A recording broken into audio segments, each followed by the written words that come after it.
और दोस्तों कैसे हो। मेरा नाम श्रेष्ठ पाठक है। और अभी तक हम हड़प्पा के सेशन ले रहे थे, तो उसी में अब हम आगे बढ़ेंगे। अभी तक हमने बहुत सी चीज़ें पढ़ी हैं हड़प्पा में, और उम्मीद है आप लोगों को समझ में आई होंगी, क्योंकि उसी के आधार पे अब मैं यही कहूँगा कि आगे सिर्फ आपको फिर देखना है, समझने वाला कुछ नहीं है। क्योंकि जो जो समझाने की चीज़ें थी मैंने आपको बातों बातों में हर चीज़ बता दी है। अब हम साइंस एंड टेक पढ़ेंगे। अब इसमें आप देखिएगा, जो भी मैं आपको बताने वाला हूँ वो हर चीज़ आपकी पढ़ी हुई है। लगभग जो मैंने 8 से 10 क्लासेस ली हैं उसमें हर एक चीज़ कंप्लीट हो चुकी है। अब उस चीज़ को आप बस देखेंगे, उस चीज़ को जानेंगे, जिससे आप उस चीज़ को समझ सको कि वो क्या है। मतलब हर चीज़ समझ चुके हो अभी आप। अब उसको सिर्फ आगे बढ़ाना है कि हाँ मैंने अब ये टॉपिक पूरा पढ़ा दिया है कि ये कह सकूँ मैं, सिर्फ इसलिए। बाकी हर चीज़ ख़त्म हो चुकी है। अब टॉपिक के अंदर पढ़ना है उसको कि वो किस टॉपिक में आता है। तो आज के टाइम पे आपके पास कंप्यूटर हैं, आप घर बनाने के लिए बड़े बड़े मैप यूज़ कर लेते हो।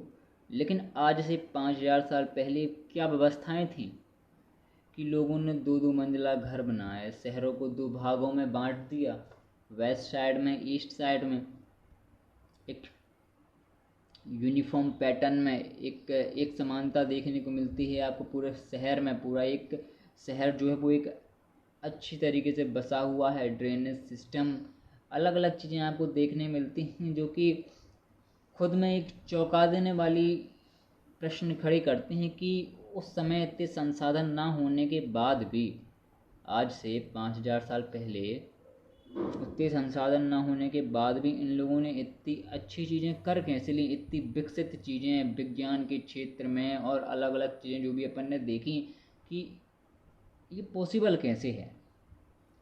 तो हर चीज़ तर्क एक अनुमान लगाया गया है, तर्क लगाया गया है कि हाँ ऐसा ये चीज़ अपन को मिली तो ये हो सकता है। और जो भी अपन पढ़ रहे हैं ये पूरा अनुमान के आधार पे है। यदि आप कहो कि बिल्कुल पक्का है कि हाँ भैया ऐसा ही हुआ था, भैया आपने पढ़ाया है, तो नहीं। ये इतिहासकारों के द्वारा एविडेंसेस के बेसिस पे उसको एनालिसिस करके उसके बारे में सोच समझ के फिर ये चीज़ें लिखी गई हैं जो मैं आपको पढ़ा रहा हूँ। और मैं ही नहीं, हर टीचर जो भी आपको पढ़ाता है वो यही चीज़ें पढ़ाता है जो इतिहासकारों के द्वारा एविडेंसेस को सोच समझ के, उनको एनालिसिस करके, उनको ऑब्जर्व करके लिखी जाती हैं। ठीक है, तो वही चीज़ अपन देखेंगे। अब अभी तक अब मैंने आपको बताया था कि ऑर्गेनाइज सिटी होती हैं। सिटीज़ दो पार्ट में बटी होती हैं, west side east side. West side को सिटीडाल कहते हैं, ईस्ट साइड ये हमारा लोअर पार्ट हो गया। वेस्ट साइड में आपकी रूलिंग क्लास रहती है, और वहीं ईस्ट साइड में आपके कॉमन पीपल रहते हैं, मतलब कि आम लोग हमारे आपके जैसे। वहीं प्रधानमंत्री मोदी हमारे सिटीडाल में हैं। ठीक है, तो वही देखिए पहला पॉइंट, ऑर्गेनाइज सिटीज़। जो हड़प्पन से पहले इसको लाइन को पढ़ लें। The cities of Harappan civilisation were well planned, संगठित नगर। सिंधु सभ्यता के नगर सुव्यवस्थित थे। मैंने आपको बताया ग्रिड पैटर्न में इनकी शहर बसे हुए थे। मतलब कि एक चेस बोर्ड जैसा स्ट्रक्चर की राइट एंगल में रोडें एक दूसरे को काटती थी, नॉर्थ टू साउथ जाती थी main road, east to west आपकी होती थी स्ट्रीट्स।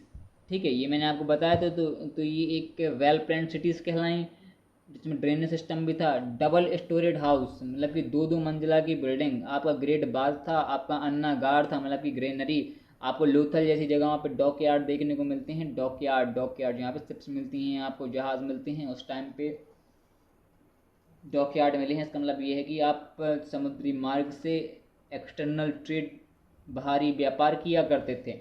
वहीं बंट ब्रिक्स के हमें साक्ष्य मिलते हैं। मोहनजोदारो देखिए, बंट ब्रिक्स सब जगह आपको पकी हुई ईंटें, पकी हुई ईंटों का भरमार आपको मिलता है। जहाँ उठाओ अपने घर ले जाओ, कूलर के नीचे लगाओ, हवा खाओ। रोड्स जो हैं राइट एंगल पे मिलती हैं, इसी को हम कहते हैं ग्रिड पैटर्न। मतलब ये इस तरीके से एक ये आपकी रोड गई, अभी अचानक से ये बगल से ऐसे कट गई, तो ये राइट एंगल पे हो गया। ठीक है, ये राइट एंगल हो गया, राइट एंगल। ये रोड जा रही थी, अब यहाँ से ये सीधा आपकी मुड़ गई। राइट एंगल पे रोड कटी हुई है। ठीक है,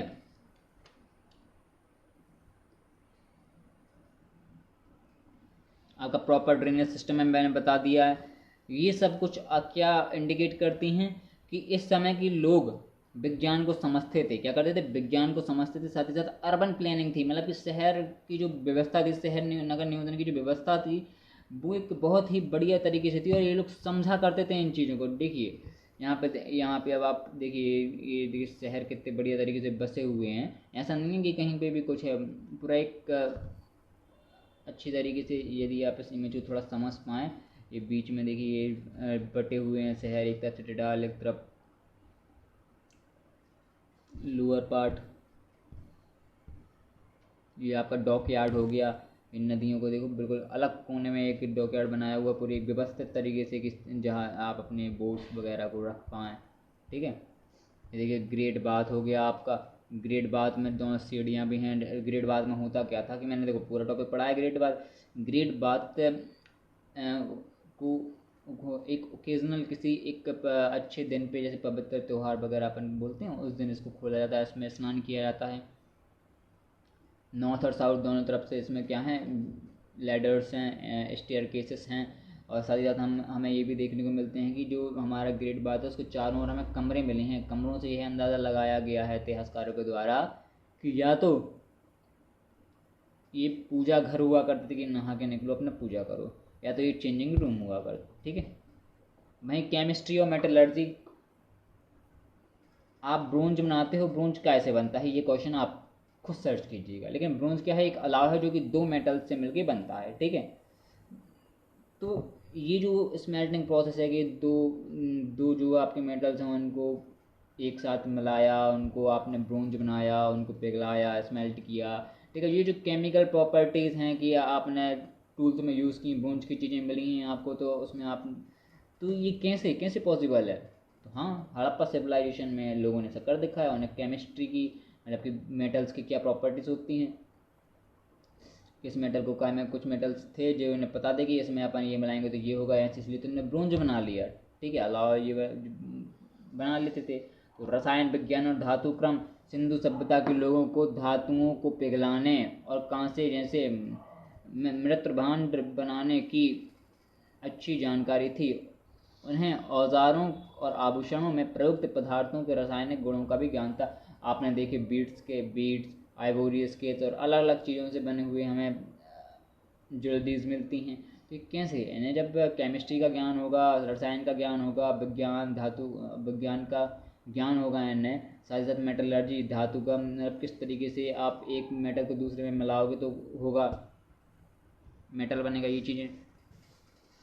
ठीक है, वहीं आप देखिए ऐसा विज्ञान में से आपको ऐसा नहीं है कि ऑर्गेनाइसिटीज़ के बस साक्ष्य मिले हैं या केमिस्ट्री मेटलर्जी, आपको मेडिसिन के साक्ष्य मिले हैं, आपको मतलब कि सेल चिकित्सा, ऐसी कुछ खोपड़ियाँ मिली हैं जिसमें आपको साक्ष्य मिलते हैं कि यहाँ पे सर्जरी वगैरह की गई है। सिर में छेद टाइप के मिलते हैं, वो मैं अभी आपको दिखाऊंगा। ठीक है, कुछ होल्स मिलते हैं जिससे ऐसा अनुमान लगाया गया है। बाकी बोन्स मिली हैं जिसमें आपको निडल्स चुभी हुई मिलती हैं मोहनजोदारो से। अलग अलग ऐसे साक्ष्य मिले हैं। स्कल्स आपको मिल गया कालीबंगा से, लोथल से, क्योंकि सर्जिकल प्रैक्टिस है, मतलब यहाँ पे सॉरी सर्जरी वगैरह हुआ करती थी, ऐसे साक्ष्य मिलते हैं। साथ ही साथ आप देखिए मैथ का ज्ञान भी हमें यहाँ पे देखने को मिलेगा। मैथ का ज्ञान इस तरीके से देखने को मिलता है कि मैंने आपको बताया कि वजन नाप तोल जो हम करते थे वो 16 के मल्टीपल में हुआ करते थे, जैसे 16, 32, 16, 32, ऐसे आगे बढ़ते जाएगा। तो ये एक लाइन से, एक सीरियल वाइज, एक क्रम से जो चीज़ें हैं कि एक 16 का होगा, एक 32 का होगा, तो मैथ का ज्ञान होगा जब भी तो बनाएंगे, नहीं तो बनाएंगे कैसे? अगर उन्हें ज्ञान नहीं होता सेल चिकित्सा का, तो वो कैसे, ये आपको सर्जरी के साक्ष्य कैसे मिलते? और अगर सर्जरी का ज्ञान है तो भैया हाँ, कहना पड़ेगा कि वास्तव में इन लोगों को विज्ञान का ज्ञान था, साइंस एंड टेक थे इनके पास। अब देखिए, ये देखिए, ठीक है,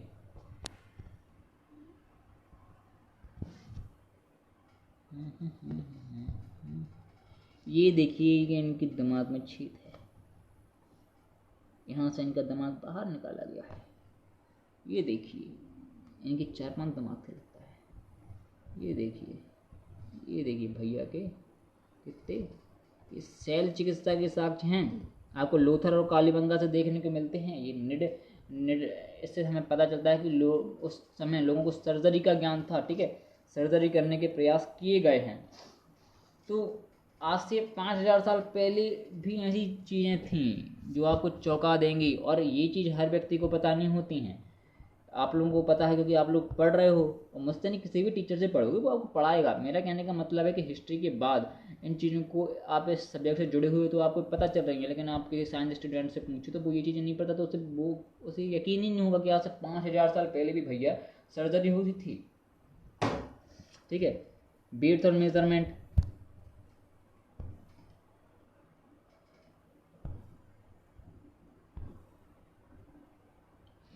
अब वेट्स जो हैं मेजर, ये पूरा टॉपिक कंप्लीट है आपका।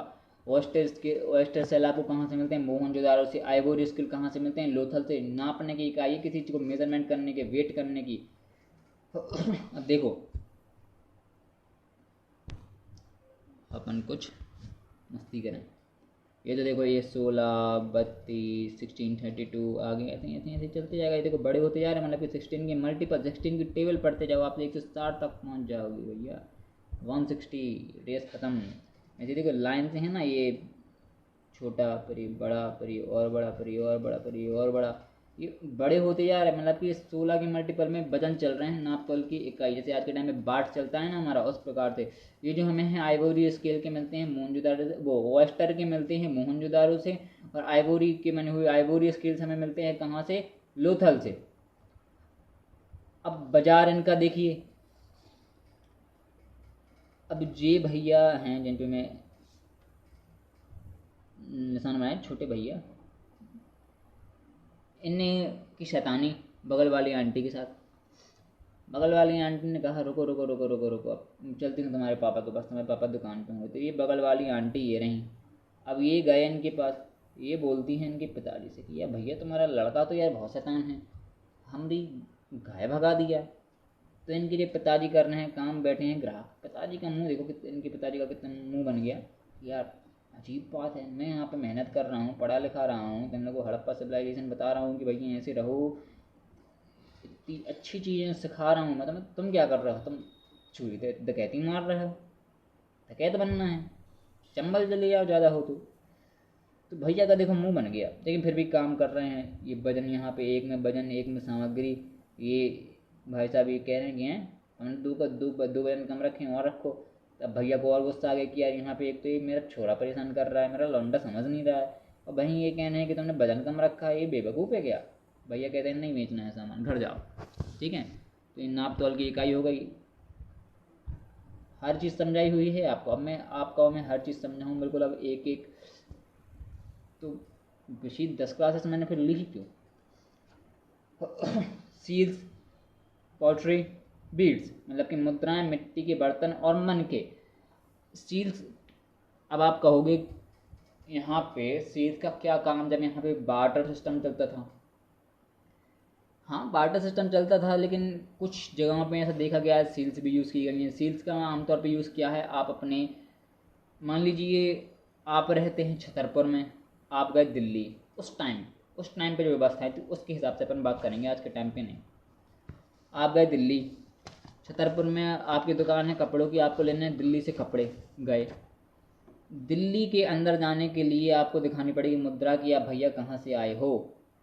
आपने छोटा भीम देखा होगा। छोटा भीम में एक मूवी है दमयान वाली, कार्टून वाली है, कार्टून वाली एक, क्योंकि एक ह्यूमन वाली भी आ गई, वो नहीं, कार्टून वाली में मैंने गौर किया है, मैंने भी देखी, भैया भी बच्चे हैं। तो उसमें होता क्या है, आपने देखा होगा जब वो फास्ट में पहुंच जाते हैं तो वहाँ पे उनके राज्य के अंदर जाने के लिए वो अपने निशान दिखाते हैं, एक कि निशान कहाँ बना है आपका दमयान का, आप दमयान के सेवक हैं कि नहीं हैं, बताइए जग्गू भैया। जग्गू भैया कहते हैं नहीं नहीं नहीं नहीं नहीं, मैं तो भीम का सेवक हूँ, ठीक है। तो वैसे ही सील्स का यूज़ किया जाता है कि आप छतरपुर से दिल्ली गए तो आप दिखाएंगे कि हाँ मैं छतरपुर वासी हूँ, छतरपुर वासी हूँ, मैं शैतान हूँ, छतरपुर वासी हूँ, ठीक है। तो आपको दिखाना पड़ेगा। वहीं साथ साथ आप को कोई सामान बेचना है तो आज के टाइम पे आपको स्टाम्प वगैरह यूज़ करते हैं, उसकी जगह पे यूज़ कर सकते हैं कि आपने भैया अपनी सील लगा दी कि हाँ ये मेरा है, उस पर अब ये जाके खोला जाएगा राजा के द्वारा या जो भी जिसको भी आपने भेजा है। अब उससे ये पता चलेगा कि ऐसा तो नहीं किसी रास्ते में किसी ने खोल दिया तो उस पर आपने ठप्पा लगा दिया आपने, ठीक है। बाकी साथ साथ हर सील का तो नहीं, लेकिन कुछ सील का उपयोग कई के लिए किया जाता था एम्यूलेट्स के तौर पे, मतलब कि ताबीज़ों के तौर पे। और यहाँ से हमें यह पता चलता है कि यहाँ पे तांत्रिज्म मतलब कि तंत्र विद्या का भी प्रचलन था। तो यहाँ पे हमें सील समझ में आया। पोइट्री, मृदभान, आपके पास चीज़ें थी, बहुत मात्रा में थी, उनको रखने के लिए जगह चाहिए, ग्रीनरी बनी है। लेकिन अब हर टाइम आप ग्रीनरी तो जाओगे नहीं कि मान लो आप घर पे हो, आप हो, मम्मी हो, पापा है नहीं है, पापा गाड़ी लेके चले गए, उस टाइम की एक्का कार, एक्का गाड़ी, वही बवाड़ी थी, जबकि पापा आपकी एक्का गाड़ी लेके चले गए, आपकी गाड़ी लेके चले गए। अब आ गए आपके नाना जी, मम्मी कहती हैं यार अजीब है, तुम्हारे पिताजी तो निकल लिए घूमने उमने, और नाना जी आ गए यार चावल लेने के लिए ग्रीनरी, मतलब अन्ना गाड़ जाना पड़ेगा, वो तो 3 किलोमीटर दूर है, बिना गाड़ी के कैसे जाएंगे। अब एक काम करो, अंदर अपने मृतभांड है ना, पोट्री, मिट्टी के बने हुए बर्तन, उससे निकाल लो, मैंने उसमें चावल छुपा के रखे थे पापा से, ले आओ। तो मृदभांड, कोई चीज़ आपको रखनी है, पानी वगैरह भी, हर चीज़ है। मृदभांड की भी खासियत थी, इसमें अलग अलग डिज़ाइन बनी होती थी, रेड कलर की होती थी, ब्लैक कलर की डिज़ाइन बनी होती थी, ठीक है। वहीं बीड्स बन के ये आभूषण वगैरह बनाने में यूज होते थे। बीड्स की फैक्ट्री आपको मिलती है लोथल से। तो इन्हें इतना बढ़िया ज्ञान था, इन्हें सील्स बना ली, इन्हें पोट्री बना ली, इन्हें बीड्स बना ली, इन्हें सर्जरी कर ली, इन्हें बाट बना लिए अपने 16 के मल्टीपल में, ठीक है। साथ ही साथ इनकी ड्रेनेज सिस्टम बढ़िया थे, क्या नहीं था इनके पास, बढ़िया था, ऐसो वैस आराम। देखो ये आपके सील्स हो गई पहली, नीचे ये आपके पोट्री के साइन होगा, ये है चावल रख लो, पानी रख लो, पैसे छुपा लो पापा से, हर चीज़ कर लो, जब ज़रूरत है तो मम्मी से कहना मम्मी मम्मी पैसे दे दो। अभी आपके मन के हो गए, आप देखो चमकते हुए, आपके आपने देखा होगा मनकों को अंगूठी वगैरह में आप लगा के पहनते हो, ये अंगूठी में पहन लिया आपने, मैं तो पहने नहीं। तो अब एक चीज़ याद रखिएगा, जब आप बड़े आंसर लिखते हैं ना, शॉर्ट तो ठीक है, लॉन्ग और वेरी लॉन्ग, तो उसमें ये कौन इंट्रोडक्शन सबसे पहले, मतलब कि आप किस चीज़ के बारे में बता रहे हो, लास्ट में निष्कर्ष, मतलब कि यहाँ पे देखिए, दो हड़प्पन सिविलाइजेशन थी, वो साइंटिफिक एंड टेक्निकल अप्रोच की शुरुआत थी इन एंशिएंट इंडिया।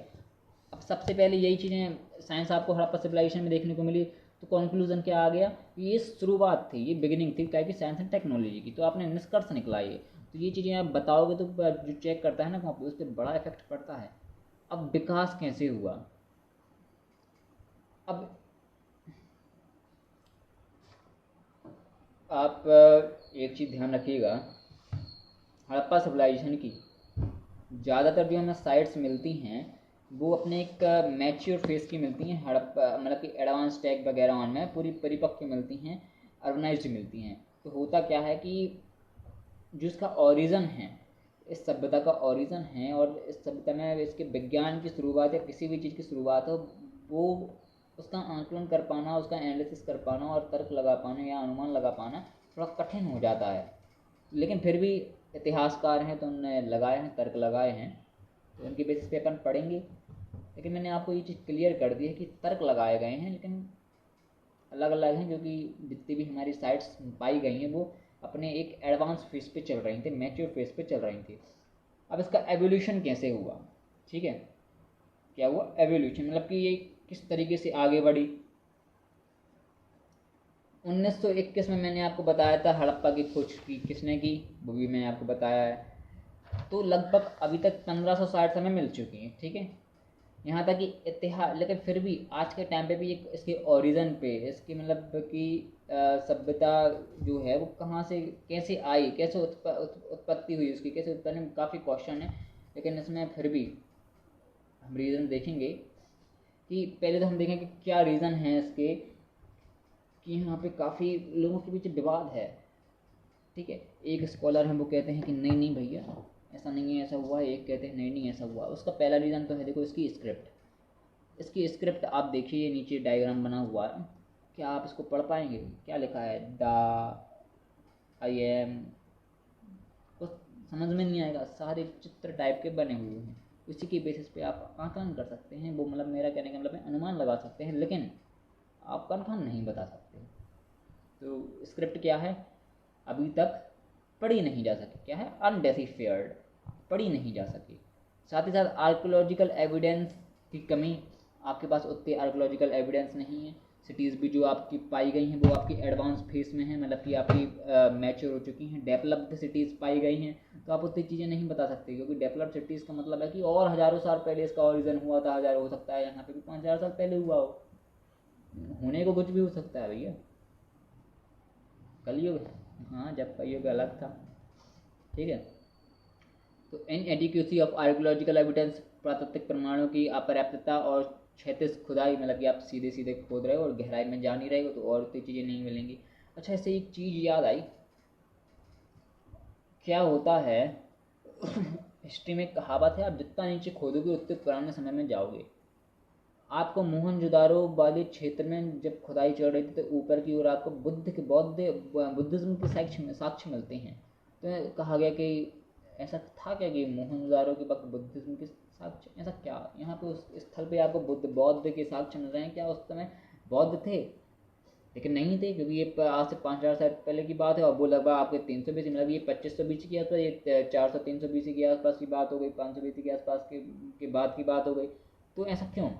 उसका रीज़न बताते हैं। क्या हुआ कि मोहनजोदारो पनप रहा था, अब मोहनजोदारो डिक्लाइन हो गया, ख़त्म हो गया, उसका पतन हो गया। अब पूरे में जियोग्राफिकल प्रोसेस हुई, मिट्टी बही, बारिश बही, सब वहीं पे जितना था आगे इकट्ठा हो गया, पूरा शहर मिट्टी का ढेर बन गया, सब दब गया, पता नहीं है। अब जब कनिष्क साम्राज्य आया उसने वहाँ पे क्या किया, रूल किया, अपने शहर खड़े किए उसके ऊपर। अब उसे तो पता नहीं था कि नीचे मोहनजोदारो है, तो उसने अपना एक साम्राज्य खड़ा किया। अब सब कुछ नीचे दब चुका, 2000 साल पहले की बात। अब एक अनुमान मान के चलेंगे, 2000 साल बाद, उससे 200 साल मान लो, 400 साल मान लो, तो 400 साल मान के चल रहा है। बाकी अलग टाइम है, वो मैं आगे बताऊंगा। अभी आपको हर चीज़ अगर ऐसे बता दूंगा तो आपको समझने में दिक्कत जाएगी। मान लो हड़प्पा का पतन हुआ, 400 साल बाद कनिष्क आए, कनिष्क साम्राज्य ने अपना कनिष्क साम्राज्य जो है वहाँ पे बुल्ड हुआ, बना। अब उनने बुद्धिज्म को शरण दी, उनने माना उस चीज़ को, उसका प्रचार प्रसार करने में मदद की, तो उस चीज़ के साक्ष्य अब मिले। तो ऊपर जो क्षेत्र था वहाँ पे क्या था, आज से 500 साल पहले, और अंदर जाओगे तो 600 साल पहले की बात मिलेगी, और अंदर जाओगे तो 800 साल पहले की बात मिलेगी। जितना ज़मीन के अंदर आप खुदाई करोगे उतने पुराने आपको साक्ष्य मिलेंगे, ठीक है। और इसके लिए आपको वर्टिकल एग्जीक्यूशन करना पड़ेगा, ना कि हॉरिजॉन्टल। हॉरिजॉन्टल में आप सीधे सीधे कर रहे हो, उसके लिए आपको जाना पड़ेगा वर्टिकल, ठीक है। अभी तक जो भी मैंने आपको देखिए तीसरा पॉइंट देखिए पहले बता दिया। Till now, the sites of civilization which have been discovered were almost in advanced stage. For this reason, there is not enough evidence regarding the origin of the civilization. अब तक जिन स्थलों की खोज हुई है वे प्रायः सभ्यता की उन्नत अवस्था में थे, इसलिए इसकी उत्पत्ति के बारे में पर्याप्त प्रमाण नहीं मिलते। मतलब कि जो डेवलप्ड हो चुकी हैं सिटीज़, ठीक है, अब उस चीज़ को आप कहो कि आप उसके ओरिजिन का पता लगाओ बिना किसी सबूत के, तो कैसे पता लगा लोगे? मतलब हो गए 100 साल हो गए भैया, पर मोहनजोदड़ो चल रहा है 100 साल से। अब 100 साल पहले की आप क्या था क्या नहीं था, वहाँ पे कौन था, आप कैसे पता लगाओगे? है कोई आपसे पूछेगा कि आप बताओ, जब आपका जन्म हुआ था, तुमने पहले जी हाथ उठाया कि जी हाथ उठाया?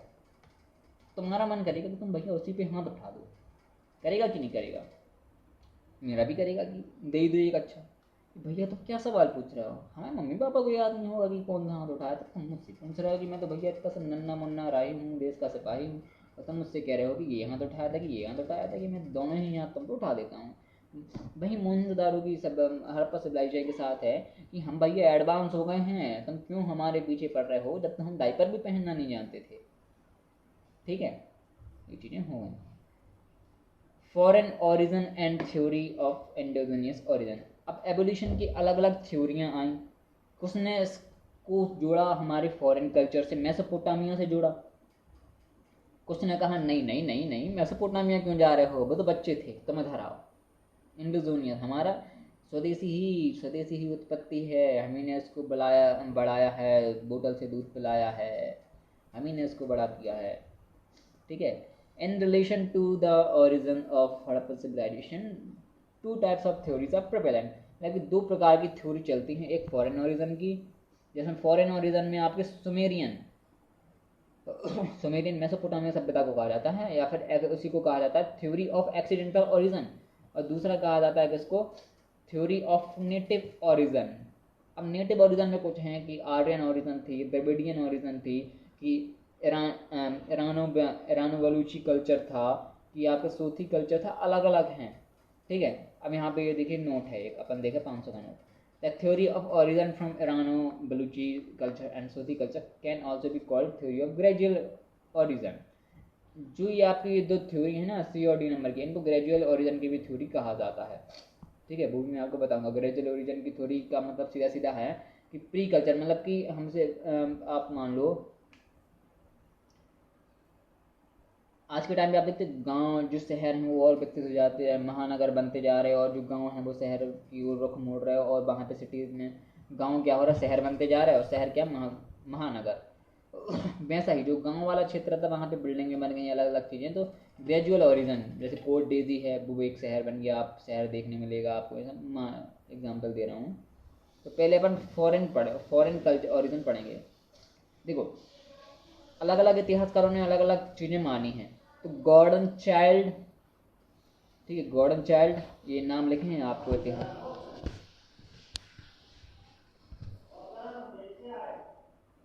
Gordon Childe, Mortimer Wheeler, Kramer, D D Kosambi etcetera. इन लोगों का मानना था कि जो हड़प्पन सिविलाइजेशन है वो हमारे फॉरेन, विदेश से क्या है, इन्फ्लुएंस है, वहाँ से इन्फ्लुएंस किया गया है। सीधा सीधा इनका मानना था कि मेसोपोटामिया से कुछ लोग आए, यहाँ पे बसा दिया अपने घर बार कारोबार। ठीक है, अब इन लोगों ने इतना कहा कि भैया जो हमारा हड़प्पन सिविलाइजेशन है क्या है, फॉरेन कल्चर से इन्फ्लुएंस है, फॉरेन से इन्फ्लुएंस है। तो वहीं कुछ स्कॉलर्स को सपोर्ट करते हुए कहते कि हाँ, ये हमारे वंशज थे, क्या थे, पूर्वज सुमेरियन के, इजिप्टियन के और हड़प्पन के, वो सेम ओरिजिन के थे, मतलब कि एक ही प्रकार की उत्पत्ति। तो हो सकता है कि एक ही लोग हों, वहाँ से यहाँ आ गए हैं, यहाँ से वहाँ चले गए हैं, ऐसी चीज़ें हो सकती हैं। तो ऐसा माना गया इस आधार पर कि सेम ओरिजिन के हैं, कि एक ग्रुप था पीपल्स का, मेसोपोटामिया से कहाँ आ जाता है, इंडिया आ जाता है। ठीक है, इंडिया आ गया, ये देखिए मेसोपोटामिया ये है, यहाँ से क्या हुआ, इंडिया आ गया, यहाँ पर रहने लगा, और यहाँ पे इजिप्ट वगैरह भी होते हुए घूमते हुए आया, ऐसे ऐसे हो सकता है इजिप्ट से होते हुए आ गया। ठीक है, मान लिया। अब इसके जो सपोर्टर थे वो क्या कहते हैं, इसके सपोर्टर भी थे। अब किस बेस पे सपोर्ट करोगे, मतलब कि यहाँ पे जो आपके ये थे Gordon Childe, Mortimer Wheeler, Kramer, D D Kosambi, इन लोगों ने कह दिया कि फॉरेन से इन्फ्लुएंस थी, मतलब कि प्रभावित थी, इसकी जो उत्पत्ति है सभ्यता की, वो कहाँ से प्रभावित थी, विदेशी प्रभाव हैं इस पर, ऐसा माना गया है। तो कुछ स्कॉलर्स ने कहा कि हाँ भैया, सुमेरियन कल्चर और जो इजिप्टियन सिविलाइजेशन थी, वहाँ से हमारा क्या है, ओरिजिन एक है हमारी सिविलाइजेशन से। हमारी जो सिविलाइजेशन हड़प्पा में जो लोग रहते हैं, मेसोपोटामिया और इजिप्ट में जो लोग रहते हैं, तीनों के ओरिजिन एक हैं। तो इसी आधार पे कहते हैं कि जो एक ग्रुप है पीपल का, तो एक लोगों का समूह है, वो क्या होता है, मेसोपोटामिया से इंडिया आता है इजिप्ट होते हुए, और एक अर्बनाइज्ड सिटी बनाता है। ठीक है, अब इसका सपोर्ट करते हुए कुछ आर्ग्यूमेंट्स आए। सपोर्ट करोगे तो रीज़न तो बताओगे ना, तुमने खाना खाया, क्यों खाया, भूख लगी थी भैया, खा लिया, वैसे ही। अब यहाँ पे इसलिए कहा गया कि दोनों ओरिजिन एक है, मेसोपोटामिया से हमारे यहाँ एक ग्रुप आया, क्योंकि हम मेसोपोटामिया देखें या हम देखें हड़प्पा, दोनों अर्बनाइज सिटी थी, मतलब नगर नियोजन था यहाँ पे। ठीक है, नगरीय सभ्यता थी, अर्बन सिविलाइजेशन थी। दोनों में आपको ब्रिक्स, ईंटों का इस्तेमाल मिलता है, सील्स मिलती हैं, पॉटरी मिलती हैं, ग्रेनरीज मिलती हैं, स्क्रिप्ट मिलती हैं। अब भैया इतिहासकार ने कहा कि वहाँ पे भी हमें ईंट मिल रही है, यहाँ पे भी ईंट मिल रही है, वहाँ पे भी स्टील मिल रही है, हमें भी स्टील मिल रही है, वहाँ पे मृदभांड मतलब कि पॉटरी मिल रही है, मृदभांड, यहाँ पे मिट्टी के बने हुए बर्तन मिल रहे हैं, वहाँ पे ग्रीनरी है, यहाँ पे ग्रीनरी है, स्क्रिप्ट वहाँ पे भी है, स्क्रिप्ट यहाँ पे भी है। अच्छा, संबंध कहाँ ना दो के बीच में, उन्हीं के 4-5 लोग आके रहने लगे होंगे, उन्हें सभ्यता बना ली होगी, इन्होंने सोचा एक बता ना ग्रुप आया एक मेसोपोटामिया से यहाँ पर रहने लगा कि भैया अब यहाँ पे हम जंगल अलग करेंगे। ठीक है, स्ट्रक्चर जो है सिटीज़ के स्ट्रक्चर इंफ्रास्ट्रक्चर वगैरह हैं वो भी एक प्रकार के थे, दोनों सभ्यताओं की संरचनाओं के समान प्रकार के भी, मतलब छत की लकड़ियाँ जो बीम होती है ना, बीम डलवाते छत, छत की लकड़ियाँ हैं वो भी एक प्रकार की हैं। ठीक है, साथ ही साथ मंदिर, वैसे तो मंदिर के हमें साक्ष्य मिलते नहीं है, लेकिन मेसोपोटामिया में जो टेम्पल्स होते हैं वो क्या होते हैं, जिग्यूरेट। तो बलूचिस्तान, मतलब कि हमारा जो इंडिया का वो क्षेत्र था उस वक्त हड़प्पन सिविलाइजेशन का, बलूचिस्तान अफगानिस्तान वाला क्षेत्र लेता था। तो हमें जो टीले मिले हैं, टीले, मैंने बताया ना पहली बार हड़प्पा सिविलाइजेशन की खोज कैसे हुई कि एक व्यक्ति को टीला मिला, फिर दूसरे व्यक्ति ने खोज की, फिर तीसरे व्यक्ति ने बाहर निकाला, फिर चौथे व्यक्ति ने कहा अरे भैया ये तो हमारा हड़प्पन सिविलाइजेशन है। वो जो टीले थे, टीलों को मेसोपोटामिया, वो जो स्कॉलर्स हैं उन्होंने कहा कि जो टीले हैं ये वही मंदिर हैं जैसे हमारे मेसोपोटामिया में जिग्यूरेट होते हैं। ठीक है, ये एक ही चीज़ है।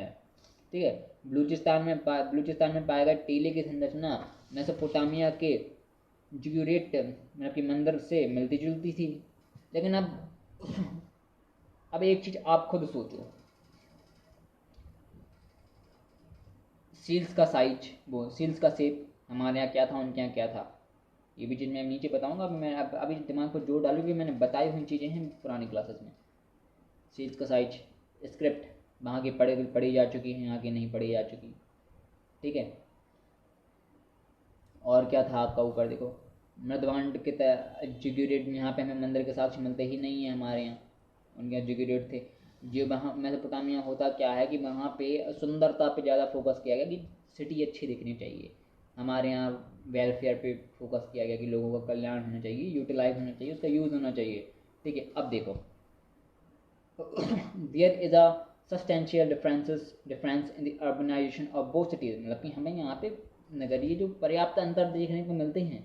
ठीक है, जो हड़प्पा सिविलाइजेशन थी वो आपकी ज़्यादा डेवलप्ड और ऑर्गेनाइज थी।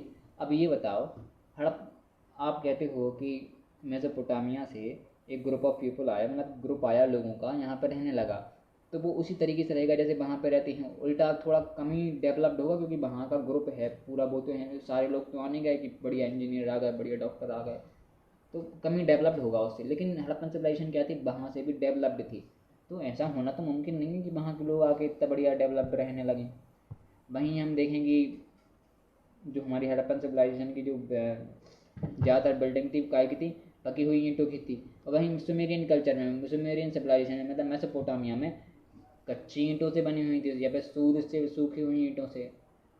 ठीक है, सील्स देखें आपकी हड़प्पन सिविलाइजेशन में कैसी होती हैं, हड़प्पन सिविलाइजेशन में कैसी सील्स होती हैं बताओ, सोचो, सोचना पड़ेगा, दिमाग पर जोड़ डालो। हड़प्पन सिविलाइजेशन में आपकी स्क्वायर थी। ठीक, हड़प्पन सिविलाइजेशन में क्या थी, स्क्वायर सील्स थी। वहीं आपकी हम देखें तो रेक्टेंगुलर स्क्वायर और रेक्टेंगुलर थी हड़प्पा सिविलाइजेशन में। वहीं देखो सुमेरियन कल्चर में क्या थी, सिलेंड्रिकल सील्स आपको सिलेंड्रिकल सील्स मिलती हैं, 3 आपको मोहनजोदारो से लार्ज और 3 मिलती हैं लोथल से स्मॉल। ठीक है,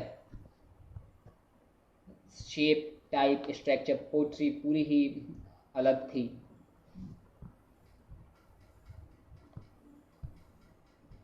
स्क्रिप्ट हमारी पिक्टोग्राफिक थी, इनकी यूनिफॉर्म थी। पिक्टोग्राफिक पिक्चर्स टाइप के बना दिए, सिंबल्स टाइप के मेम्बर, इनकी यूनिफॉर्म थी आपकी। इनकी यूनिफॉर्म जो स्क्रिप्ट थी ये पढ़ी जा चुकी है, ऐसी थी जो कीलाकार कील टाइप की आपको देखने को मिलती है गढ़ी हुई। अब उसकी मैं इमेज नहीं लगा पाया वरना आपको बता देता, बाकी नाम याद रखें क्योंकि अपन को उनकी स्क्रिप्ट पढ़ने जाना नहीं है।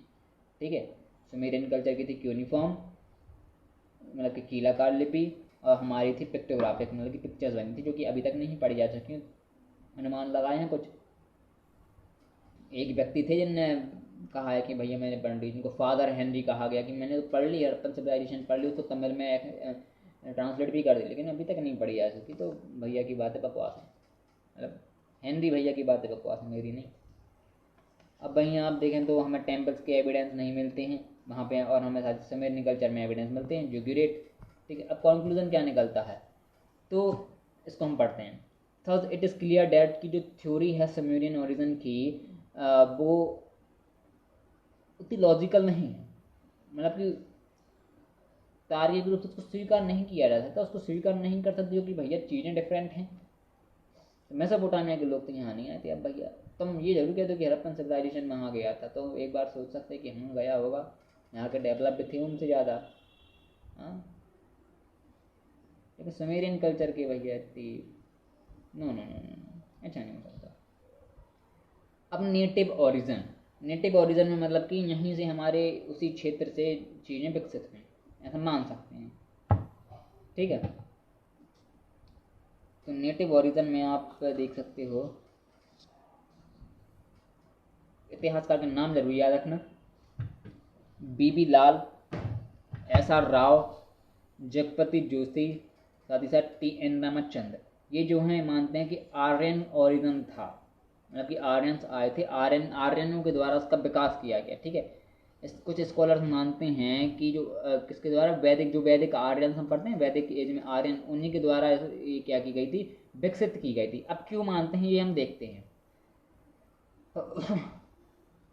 जो सेंट्रल रीजन था सिविलाइजेशन का, इस सिविलाइजेशन का, या फिर वैदिक कल्चर का देखें, जो आर्यन सिविलाइजेशन है उसका देखें, वैदिक पीरियड एज है। अच्छा, हम हड़प्पन सिविलाइजेशन के दोनों सप्त सिंधु क्षेत्र से स्टार्ट होते हैं। उनका मेन जो क्षेत्र था वो सप्त सिंधु था दोनों का। कहते हैं भाई हो सकता है कि आर्यंस जब भी हों, हमें पता ना हो, हमें फ़ोन करके नहीं आए थे तो हमें बाद में पता चला, फ़ोन करके आते तो हम स्वागत करते। तो हड़प्पन सिविलाइजेशन के वक्त फ़ोन नहीं थे तो वो फ़ोन नहीं कर पाए। वो कहते हैं, आर्यन कहते हैं, माफ़ी चाहता हूँ भैया मैं फ़ोन नहीं कर पाया, अभी फ़ोन कर रहा हूँ क्योंकि वैदिक कल्चर में फ़ोन आ गए, है ना। वहीं देखें नेचर वर्शिप, दोनों में हमें नेचर वर्शिप देखने को मिलती है, चाहे हमारा आगे का आर्यन सिविलाइजेशन में हो, वैदिक पीरियड में हो, चाहे हमारा हड़प्पन सिविलाइजेशन में हो।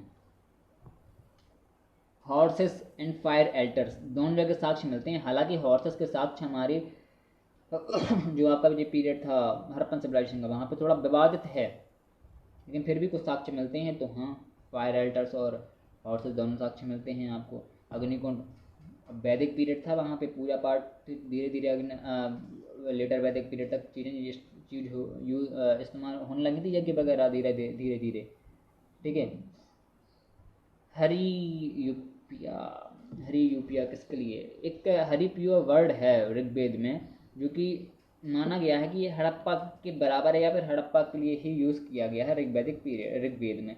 अब ऋग्वेद जो है आपका वैदिक पीरियड का एक साहित्यिक साक्ष्य है, या फिर एक पवित्र एक स्क्रिप्ट, एक पवित्र टेक्स्ट है जो कि वैदिक पीरियड में बनाया गया था। उस वक्त कौन थे, आर्यंस थे। तो ये कहा गया कि आर्यंस के द्वारा ही हड़प्पा सिविलाइजेशन की क्या की गई, बनाई गई, एस्टेब्लिश की गई, उसका पालन पोषण सब किया गया। वहीं हम देखें जो आर्यंस के जेटी थे इंद्र, वो उन्हें क्या कहा जाता है, डिस्ट्रॉयर ऑफ फोर्ट कहा जाता है। और हड़प्पन सिविलाइजेशन में हमें फोर्ट्स भी देखने को मिलते हैं। ऐसा माना है कि यहाँ पे भी फोर्ट्स आपको में देखने को मिल रहे हैं कि हाँ भैया इंद्र हैं, भगवान जी हैं एक इंद्र जी। वो क्या करते हैं, डिस्ट्रॉय कर देते हैं फोर्ट को, इसलिए उन्हें पुरंदर भी कहा जाता है, डिस्ट्रॉयर ऑफ फोर्ट, पुरंदर। जो मैं चीज़ें मुँह से बोलता हूँ वो चीज़ें ध्यान रखिएगा, बहुत सी चीज़ें होती हैं जो PDF में नहीं डाल पाते। और हमें साथ साथ आर्यन, अब वैदिक पीरियड में हमें फोर्ट्स के साथ में लगा कि पुरंदर जो हमारे भगवान है इंद्र, आर्यन जिनको आप पूछते थे इंद्र भगवान को, वो डिस्ट्रॉयर ने फोर्ट्स के, वहीं हड़प्पन सिविलाइजेशन में भी फोर्ट्स है, तो हाँ हो सकता है।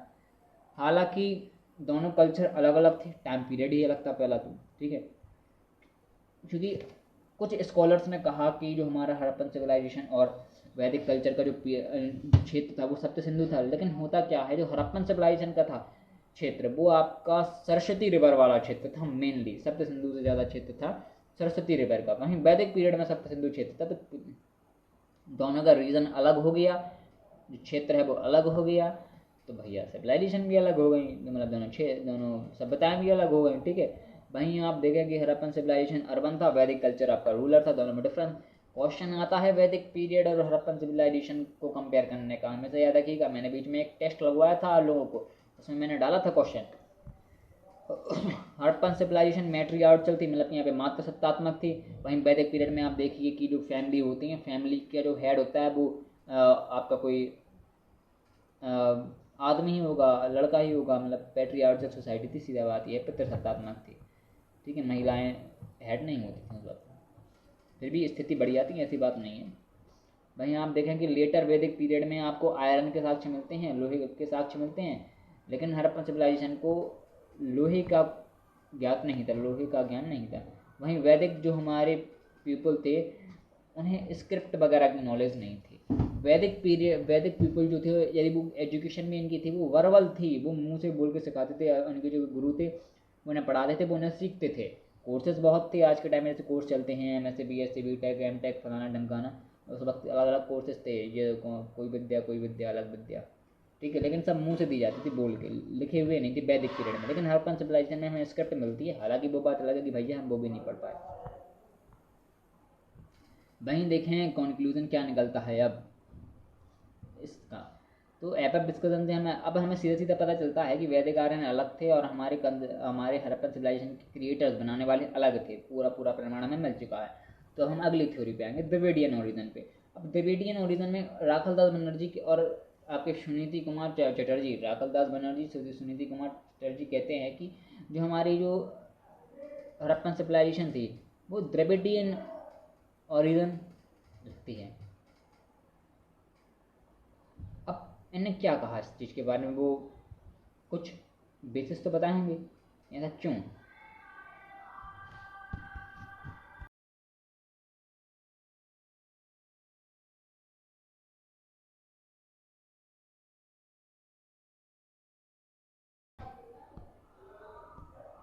अब जैसे कि यहाँ पे आपने भी देखा कि राखलदास बनर्जी और सुनीति कुमार चटर्जी दोनों ने द्रविडियन ओरिजिन एक्सेप्ट किया।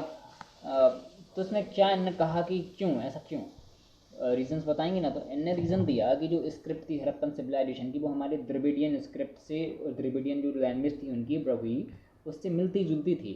साथ ही साथ जो द्रविडियन लोग थे वो क्या करते थे, पशुपति जो हमारी वर्शिप पशुपति शिव जी की जो मूर्ति है वो पशुपति शिव को पूजते थे, साथ ही साथ नेचर की वर्शिप करते थे।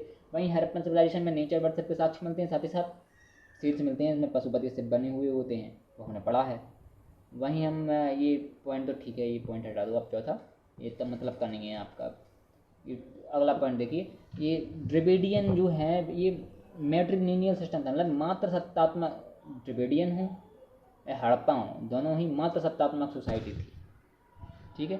लेकिन कुछ एनालिसिस के बाद, अब देखो किसी भी चीज़ का एनालिसिस करो तो फिर आगे जाके हमें साफ साफ चीज़ें समझ में आती हैं, एक बार में नहीं आती। आगे जब उस चीज़ की आप एनालिसिस करोगे, अब आपने हर को कुछ कह दिया, अब उसका एनालिसिस हुआ, आगे जाके और लोगों ने किया तो अलग चीज़ें आई। जैसे कि द्रविडियन कल्चर और हड़प्पन सिविलाइजेशन अलग थे। क्यों अलग थे? द्रविडियन कल्चर क्या था, ग्रामीण क्षेत्र था, रूरल था। वहीं हम देखें हमारा हड़प्पन सिविलाइजेशन क्या था, अर्बन था। ग्रामीण और नगरीय बहुत फर्क है। हड़प्पन सिविलाइजेशन कहाँ नगरीय, बड़े बड़े शहर बढ़िया मस्त। अब कोई भी आर्कियोलॉजिकल एविडेंस नहीं मिलता जो आपको हड़प्पन सिविलाइजेशन को सपोर्ट करे कि हाँ तुम हड़प्पन द्रविडियन सिविलाइजेशन तुम्हारा ओरिजिन है, ठीक है। वहीं हमें एक बलूची कल्चर मिलता है देखने को। अब इसमें होता क्या है कि जो ये हमारे फेयर सर्विस, रोमिला थापर और स्टुअर्ट पिकेट ये कहते हैं कि जो हमारा ओरिजिन है वो कहाँ से हुआ है, ईरानियन बलूची कल्चर, मतलब कि बलूचिस्तान वाला क्षेत्र आप देख सकते हो, ईरान बलूचिस्तान वाला क्षेत्र। अब ऐसा क्यों? मेनली 4 कल्चर इंक्लूड होते हैं आपके ईरानियन बलूची में। कोट डीजी, शायद कुली नहीं, कोट डीजी है। कोट डीजी, जोब, अम्ब्रिनाल और क्योटा, ये जो कल्चर हैं हड़प्पन सिविलाइजेशन के पहले के हैं। ये ग्रामीण क्षेत्र, एक रूरल क्षेत्र था। बाद में ये विकसित हुए और क्या हुआ, ये बड़े बड़े शहर आपके बने। तो स्कॉलर्स के अनुसार जो सिटीज़ थी हड़प्पन सिविलाइजेशन की वो इन चार रूरल कल्चर से क्या हुई, विकसित हुई। तो इसको क्या कहते हैं, ईरानियन बलूची का सीधा सीधा मतलब है कि कोट डीजी, जोब, अमरीनाल और क्वेटा कल्चर से विकसित शहर या विकसित सिविलाइजेशन, ठीक है। वहीं सोथी कल्चर, इसको कौन सपोर्ट करता है, अमरानंद घोष, डीपी अग्रवाल, अलाचिन, ये कुछ हैं, अलीचिन, अलग अलग नाम है, अलाचिन, आलचेन, ठीक है। ऐसे इतिहासकार इसको सपोर्ट करते हैं कि सोथी कल्चर से। अब सोथी कल्चर में क्या होता है, स्कॉलर्स के अनुसार जो सिटीज़ थी हड़प्पन सिविलाइजेशन की वो सोथी कल्चर है। सोथी कल्चर था बीकानेर वाले क्षेत्र में या राजस्थान के गंगानगर वाले क्षेत्र में सोथी कल्चर डेवलप होता था, उसी माना गया यहीं से आपका क्या है, हड़प्पन सिविलाइजेशन आपकी आई है, ओरिजिन है। अब देखें जो थ्योरी है नेटिव ओरिजिन की, ये अपन चारों पांचों पढ़ी, ईरानी, बलूची, सोथी, आपका द्रविडियन और ऊपर जो भी अपन ने चारों पढ़ी हैं, ये ज़्यादा आपको लॉजिकल प्रतीत होते हैं कि क्योंकि यहीं पे उत्पन्न हुई, यहीं पे ख़त्म हुई। ठीक है, आर्कोलॉजिकल को डिस्कवरीज मिलती हैं जो भी इसी को थोड़ा बहुत आपको कहते हैं कि हाँ। हम यहाँ पे देखें जो मेहरगढ़ जो है आपका बलूचिस्तान में है, अमरीनाल कोटडीजी में है, आपका अमरी और कोटडीजी जो है, अमरी और कोटडीजी कहाँ पे, सिंध में है, बनावाली और राखीगढ़ी हरियाणा में, सूदी और कालीबंगा राजस्थान में है, धौलावीरा गुजरात में है। ये इनके एग्जिस्टेंस हैं, ये सारे क्षेत्र में सिटीज़ थी पहले से भी थी, तो माना गया कि हाँ नेटिव ओरिजिन की थोड़ी ज़्यादा सही है। सारी जो है रिवर वैलीज़ के किनारे रहा करते हैं, रिवर्स के किनारे थे, ये भी मैंने आपको बताया है। एग्रीकल्चर का कंटिन्यूस डेवलपमेंट हो रहा था, मैंने पहले ही बताया, ग्रीनरी थी तो डेवलपमेंट था ही। ठीक है, ब्रोंज टूल्स एग्रीकल्चर क्षेत्र में यूज़ किए जाते थे, स्टोन टूल्स और कॉपर टूल्स के अलावा ये भी मैंने आपको बताया कि ब्रोंज की चीज़ें आपको मिलती हैं ज़्यादातर। ठीक है, एग्रीकल्चर सरप्लस था, बताया है आपको। नोमैडिक ट्राइब थे, आज यहाँ कल वहाँ, हम कहाँ तुम कहाँ, वो मस्ट हैव एट कॉन्टेक्ट।